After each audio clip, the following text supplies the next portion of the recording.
ಅಸ್ಸಲಾಮು ಅಲೈಕುಮ್. ಎಲ್ಲರಿಗೂ ನಮಸ್ಕಾರ.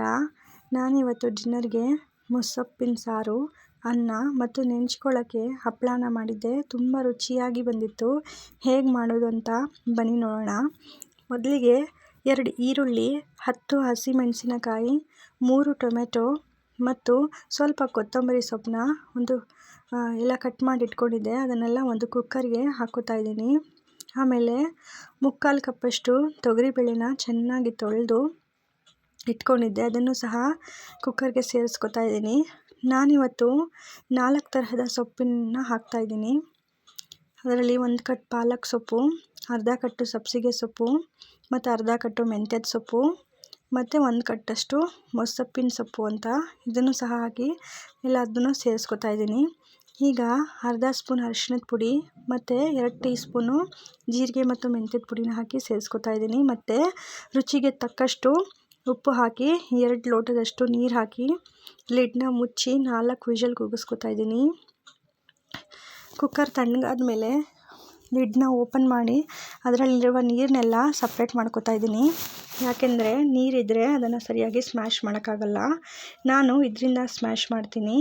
ನೀವೆಲ್ಲ ಯಾವುದರಿಂದ ಸ್ಮ್ಯಾಶ್ ಮಾಡ್ತೀರಾ ಅಂತ ಕಮೆಂಟ್ ಮಾಡಿ. ಇದನ್ನ ಚೆನ್ನಾಗಿ ಸ್ಮ್ಯಾಶ್ ಮಾಡಿಕೊಂಡು ತೆಗೆದಿಟ್ಟು ಇದನ್ನೆಲ್ಲ ಸಪ್ರೇಟ್ ಮಾಡಿ ಆ ನೀರನ್ನು ಇದಕ್ಕೆ ಹಾಕ್ಕೊಂಡು ಸೇರಿಸ್ಕೊತಾ ಇದ್ದೀನಿ. ಸ್ವಲ್ಪ ಹುಣಸೆ ಹಣ್ಣನ್ನು ನೀರಲ್ಲಿ ಹಾಕಿ ನೆನೆಯೋಕ್ಕೆ ಬಿಟ್ಟಿದ್ದೆ. ಅದರ ರಸನ ಚೆನ್ನಾಗಿ ಹಿಂಡ್ಕೊಂಡು ಅದರ ನೀರನ್ನು ಸಹ ಸೇರಿಸ್ಕೊತಾ ಇದ್ದೀನಿ. ಚೆನ್ನಾಗಿ ಕಲಿಸ್ಕೊಂಡಾದ್ಮೇಲೆ ಒಗ್ಗರಣೆಗೆ ಅಂತ ಒಂದು ಪಾತ್ರೆನ ಒಲೆ ಮೇಲೆ ಇಟ್ಟು ಅದರ ಪದಾರ್ಥಗಳನ್ನೆಲ್ಲ ರೆಡಿ ಮಾಡಿ ಇಟ್ಕೊಂಡಿದ್ದೀನಿ ಆಲ್ರೆಡಿ. ಇವಾಗ 3 ಟೇಬಲ್ ಸ್ಪೂನಷ್ಟು ಎಣ್ಣೆನ ಹಾಕ್ಕೊಂಡು ಬಿಸಿ ಆದಮೇಲೆ ಅರ್ಧ ಸ್ಪೂನಷ್ಟು ಸಾಸಿವೆ ಮತ್ತು ಅರ್ಧ ಸ್ಪೂನಷ್ಟು ಜೀರಿಗೆ, ಅದು ಸಿಡಿತಿರ್ಬೇಕಾದ್ರೇ ಒಣಮೆಣಸಿನ್ಕಾಯಿ ಮತ್ತು ಸ್ವಲ್ಪ ಕರಿಬೇವನ್ನ ಹಾಕಿ ಅದ್ರ ಜೊತೆ ಅರ್ಧ ಈರುಳ್ಳಿನ ಕಟ್ ಮಾಡಿ ಹಾಕ್ಕೋತಾ ಇದ್ದೀನಿ.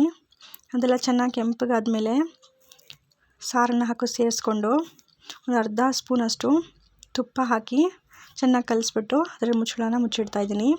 ಇವಾಗ ಹಪ್ಪಳ ಹುರ್ಕೊಳ್ಳೋಕ್ಕೆ ಅಂತ 100 ಗ್ರಾಮಷ್ಟು ಎಣ್ಣೆನ ಬಿಸಿ ಮಾಡೋಕ್ಕಿಟ್ಟು ಬಿಸಿ ಆದಮೇಲೆ ಹಪ್ಪಳ ಹಾಕಿ ಹುರ್ಕೊಂಡ್ರೆ ಆಯಿತು. ಡಿನ್ನರ್ ಪ್ರಿಪ್ರೇಷನ್ ಆಯಿತು.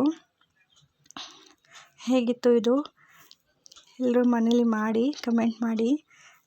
ಹಾಗೆ ನನ್ನ ವೀಡಿಯೋಸ್ನ ಲೈಕ್ ಮಾಡಿ, ಶೇರ್ ಮಾಡಿ ಮತ್ತು ನನ್ನ ಚಾನಲ್ನ ಸಬ್ಸ್ಕ್ರೈಬ್ ಮಾಡಿ. ಬಾಯ್.